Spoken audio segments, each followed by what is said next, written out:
Hi, calories in versus calories out. Jeez, this stuff is still going around.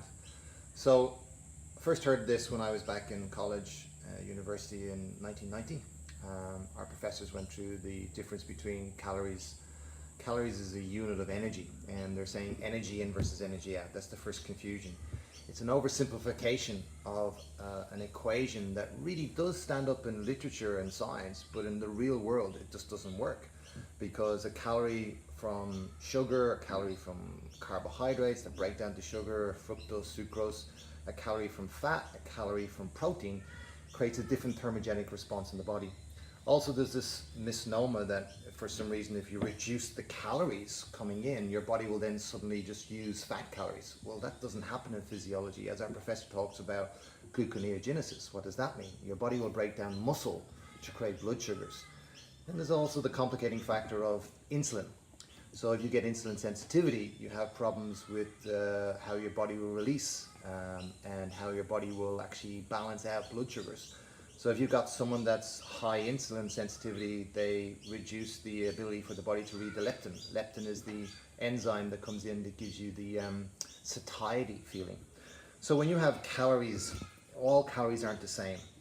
And then you've got thermogenic responses. So I think I can't remember the exact numbers, but if you eat protein, it takes about 30% more energy to break down protein than it does other foods, and you get more energy from certain foods. So if you look at your macronutrient and if you look at the quality of the calories you take in, that's what we really need to be looking at. This debate about calories in versus calories out, the scientists and the mathematicians will say that's a decent formula and it holds up, but in reality, over my 28 years, nearly 30 years of being in the industry, it doesn't work.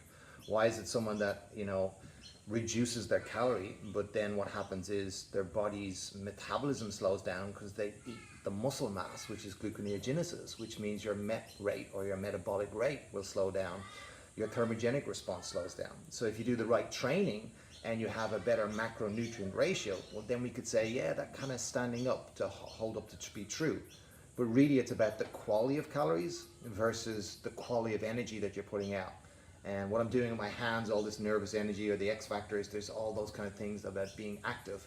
And when your body doesn't eat the right type of food or you reduce your calories, people don't have the energy to work out. They get sluggish. So it's trying to run the system on an empty fuel tank. In my experience, if you teach a person how to go into a slight calorie deficit, which is calories in versus calories out, but it's the proper calories and the right macronutrients, then I would say, hey, that formula sticks true. And it will work if you do the right exercise and choose the right calories. But calories in versus calories out, that equation is an oversimplification for most people. They don't even know what a calorie means. To increase 1 gram or kilogram of food or water by one Celsius, it's an energy store. So I mean, I'd have to go back through my physiology stuff and look all over those rules and those equations. But I do remember our lecturer back in 1990 in university talking about how this equation doesn't work because of hormone imbalances, people with insulin sensitivities, people with movement quality issues, obesity, they have no muscle mass, so their muscle degenerates, which slows down their metabolism.